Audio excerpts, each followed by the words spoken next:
Alright, welcome back mga ka-Johnny. Nandito naman pumuli ang yung lingkod ka-Johnny ng Janitor TV. At ito ang Johnny Depp, usapang utang, usapang ola mga ka-Johnny. So sa mga hindi pa nakasubscribe, subscribe na po kayo dito sa ating channel.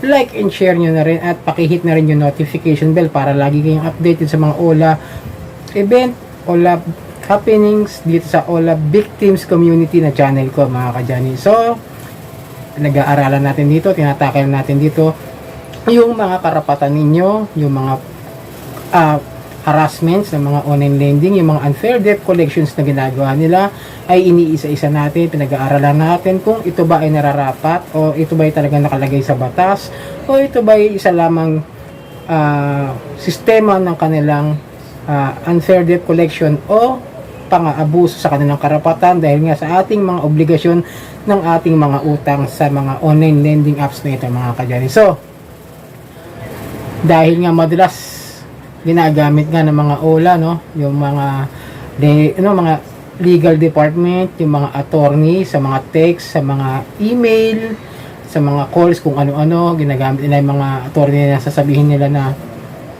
uy, may pupuntang attorney sa barangay nyo, may pupuntang attorney sa bahay ninyo, di ba? Matagal na po ito mga ka-Johnny, pero marami pa rin ang hindi masyadong alam, lalo na kung mga baguhan at hindi alam ang batas tungkol sa mga pautang.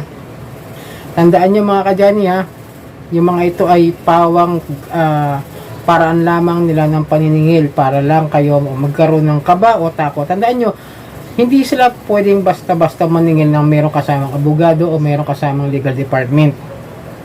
Yung mga legal department na yan, niisip ko nga, legal department ba talaga to o illegal department? Diba? Kasi mga online lending, kaya nga may mga ibang kumpanya, di ba, may mga legal department, may mga abogado para hingian ng mga ng mga karapatan din ng kumpanya para magkaroon sila ng ideya sa karapatan. Pero ang problema sa mga online lending apps, sinasabi nila lagi na mayroong mga legal department sila. Pero yung mga ginagawa nila is parang kabaligtaran doon sa ginagawa nilang paniningil dahil lagi silang naglalagay ng mga kaso na kriminal, samantalang ang negosyo ng mga online lending is pautang. Sana doon palang kuha natin yung common sense doon. Kaya nga lending company, sabihin pautang po yung negosyo, kaya hindi kayo pwedeng kasuhan ng estapa o pwedeng kasuhan ng swindling o kung anuman na criminal case mga ka-Johnny. Hindi. Kahit yung sinasabi ng legal department na pupunta sa barangay ninyo, hindi maaaring gawin dahil nga kumpanya po sila at hindi naman po sila taga-barangay ninyo. Tandaan nyo yan ha. Kaya kung kinakabahan kayo lagi sa mga may attorney, may nakusap nga kayo na pupuntahan nga siya. Merong nag-comment sa akin sa YouTube na natatakas na baka puntahan doon siya ng attorney o ng legal department nila. Pero sabi ko nga, hindi yun totoo. Lalo na taga Cebu siya. Lalo dito nga sa NCR digido lang naman ang pumupunta ng online lending mga ka-Johnny, no? Ito yung sinasabi niya, ito pakita ko sa inyo yung example ng text ng isang attorney. Office of Attorney Manalo.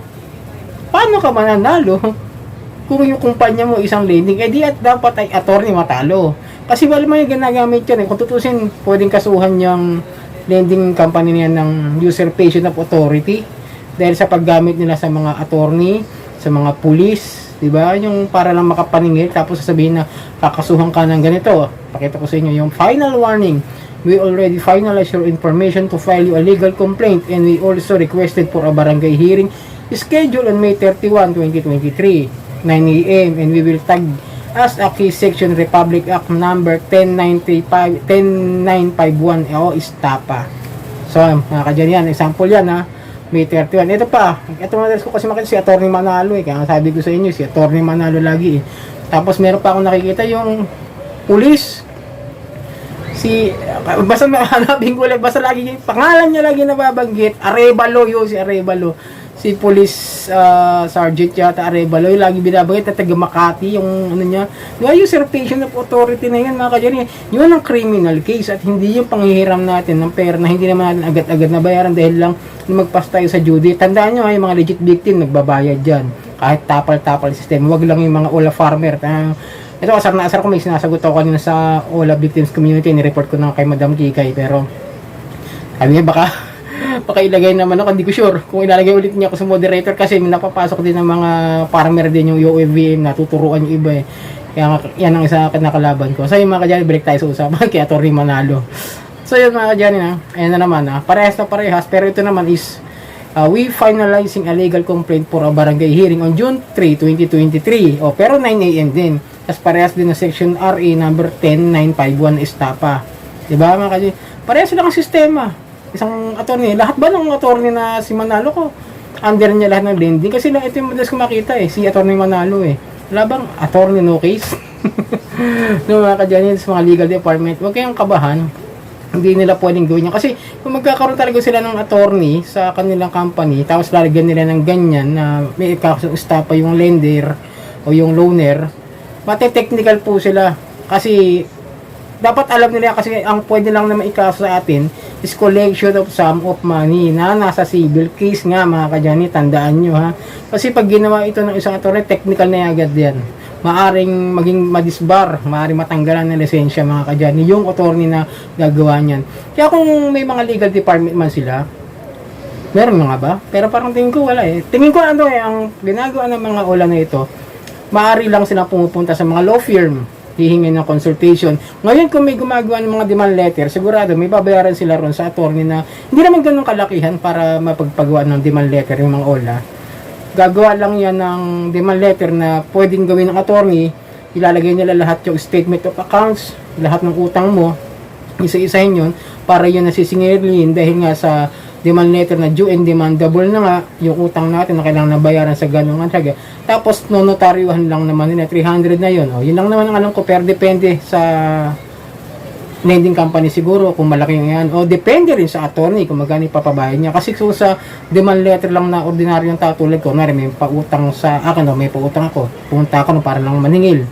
Gamit ang legal settlement na ganyan, demand letter. Di 300 yun lang, tapos may notary na yun mga kadyani, bahala na rin si attorney maglagay ng kaukulang kaalaman tungkol doon sa demand letter na nakasulat doon mga kadyani. So huwag kayong kabahan kung sakaling may magte-text sa inyo, mag-i-email, tatawagan kayo, may pupuntang attorney sa bahay nyo, may pupuntang attorney sa barangay nyo. Wag, collector lang yun, agent lang yun, tapos mag-iiwan lang ng tarjeta, number nila, tapos iba pa yung address na ibibigay, tapos number lang ng agent na makukuha nyo rin mga kadyani. Tandaan nyo, si Digito ganyan style. At yun lang naman talaga pupunta, walang iba. So si OLP, ewan ko, dahil nga may Panama Incorporation ngayon na third party na, kasama na rin nila si Digito doon mga kadyani paalala ko lang, si Panama Incorporation. Kasama rin nila yan si Digito OLP Pinbro. Halos lahat ng mga magkakapatid na ola na yan under na ng Panama. Kaya maaring, paalala lang, maaring may pumunta na sa inyo kahit taga Bulacan. Kasi Bulacan yan yung Panama Incorporation. Pero hindi attorney yun, collector lang yan mga kadyani. Huwag kayong kabahan kung puntahan man kayo sa bahay niyan. Okay na yun. Kausapin nyo lang. Basta okay naman makapag-usap sa inyo. Kausapin nyo na maayos. Huwag naman kasi di naman makakagawa ng panggugulo yan dahil nasa lugar nyo sila. Kaya alanganin din gumawa ng kalokohan yung mga yan. So yun mga kadyani, ito ang inyong lingkod kadyani ng Janitor TV. At ito ang Janidet, usapang utang, usapang wala.